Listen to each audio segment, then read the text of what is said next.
akan mempresentasikan hasil karya kami dari tugas sejarah Ibu Renim yang berjudul Kekuasaan Fungsi Dagang VOC. Yang pertama, lahirnya VOC. VOC atau Singkatan dari adalah perusahaan dagang Hindia Belanda. Perusahaan ini didirikan pada tahun 1602 setelah suksesnya ekspedisi ke Indonesia oleh Cornelis de Houtman. Adalah perusahaan dagang Hindia Belanda. Perusahaan ini didirikan pada tahun 1602 setelah suksesnya ekspedisi ke Indonesia oleh Cornelis de Houtman. Awalnya pusat kegiatan VOC adalah di Ambon, Maluku. Kota ini dekat dengan pusat perdagangan rempah-rempah di Maluku. Namun lokasinya terlalu jauh dari wilayah lain di Asia tempat Belanda berniaga. Akhirnya VOC di bawah pimpinan Jan Terjon Poek menaklukkan kota Jayakarta dari Kesultanan Banten pada tahun 1619 dan mendirikan kota baru Batavia sebagai pusat kekuasaannya. VOC juga menguasai Pulau Banda sebagai satu-satunya sumber rempah-rempah pala di dunia. Dengan monopoli yang sangat ketat ini, VOC berhasil meraup keuntungan berlipat-lipat. Monopoli ini juga melemahkan kerajaan di Nusantara dan membuat mereka tergantung secara ekonomi pada Belanda. Setelah berhasil pusat perdagangan Nusantara, VOC mulai mengalami kemunduran. Kemunduran ini disebabkan karena korupsi pada pejabat VOC dan persaingan dari pedagang negara lain. Akhirnya pada tahun 1800, VOC dibubarkan dan kekuasaannya diambil alih langsung oleh pemerintah Belanda. VOC memiliki beberapa dampak, yaitu dampak sosial, budaya, ekonomi, dan politik. Dampak penjajahan Belanda di bidang sosial.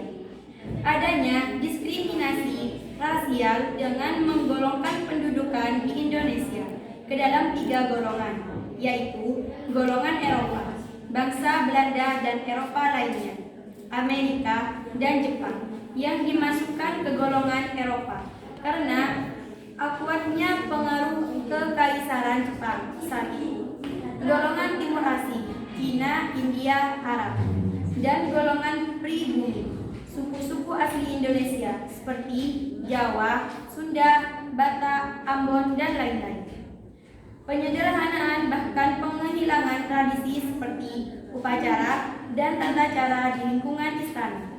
Misalnya, seperti dilakukan oleh Gubernur Jenderal Dendels yang menghilangkan tata cara menghadapkan kepada raja. Masuknya agama Kristen di Indonesia. Dampak selanjutnya adalah dampak penjajahan Belanda di bidang budaya. Perkembangannya kebudayaan Barat di Indonesia, misalnya dalam cara berpakaian dan kesenian, misalnya dansa. Bertambahnya kosakata bangsa Indonesia dengan kata-kata sarapan yang berasal dari Belanda, misalnya kelas berasal dari kelas, pistol berasal dari pistol, sandal berasal dari sandal, dan lain sebagainya. Munculnya bangunan-bangunan dengan gaya Eropa yang masih dapat kita saksikan hingga sekarang, misalnya Istana Negara di Jakarta, Bogor, dan Yogyakarta, Kota Tua Jakarta, dan lain-lain. Dampak selanjutnya adalah dampak penjajahan Belanda di bidang ekonomi.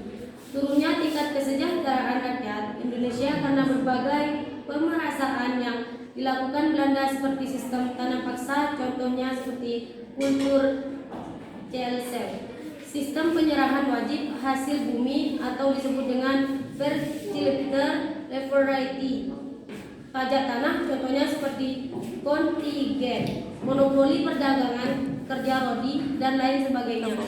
Sistem tanam paksa bahkan menyebabkan bencana kelaparan di beberapa daerah yang berakibat meninggalnya ribuan orang karena tanah yang sebelumnya ditanam bahan pangan saat itu dipaksa untuk digunakan menanam komoditas ekspor. Dikenalnya ekonomi uang secara luas termasuk di daerah pendalaman dan pedesaan.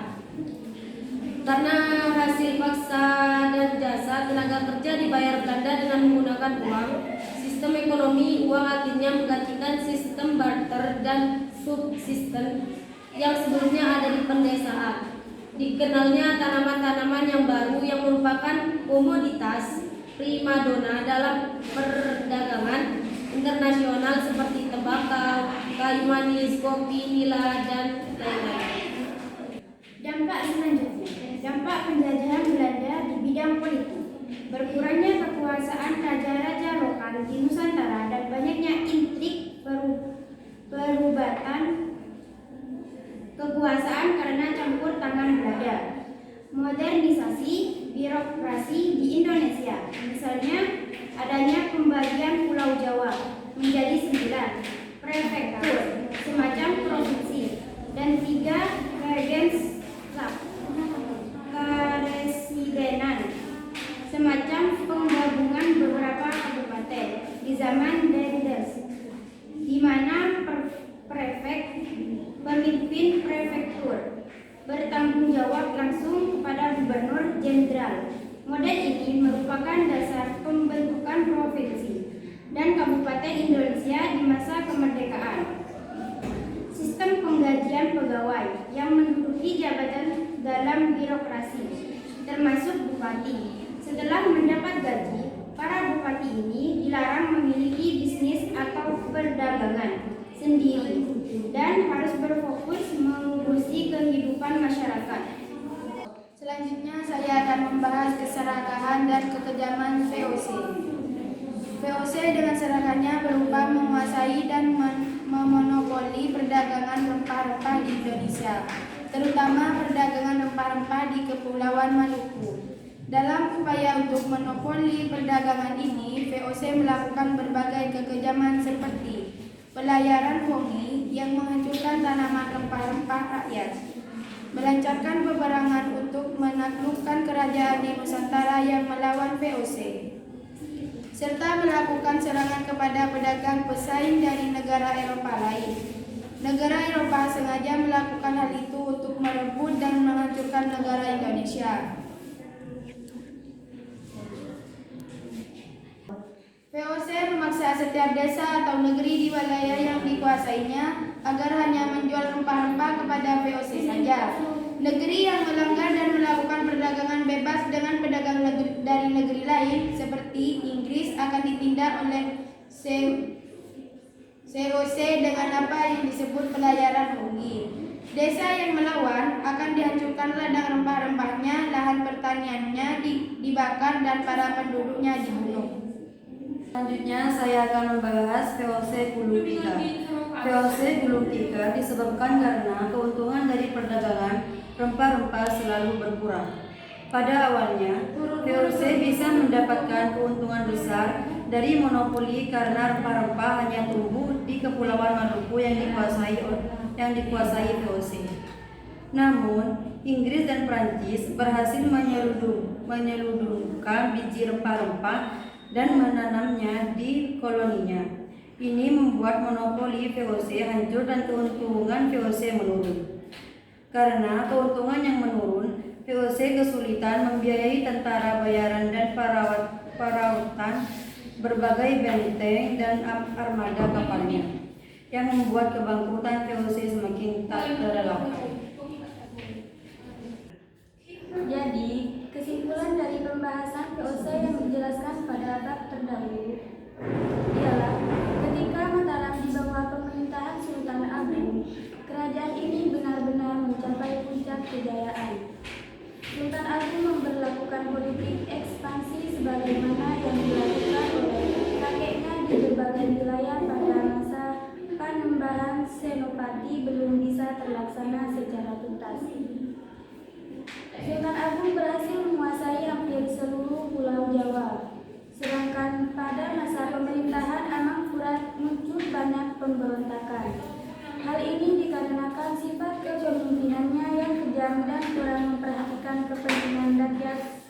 Selain itu, adanya kerjasama yang dilakukannya dengan VOC. Amang Furat yang merupakan putra dari Sultan Agung mengambil jalan lebih berdamai dengan Batavia dengan menyetujui sebuah kesepakatan perjanjian damai.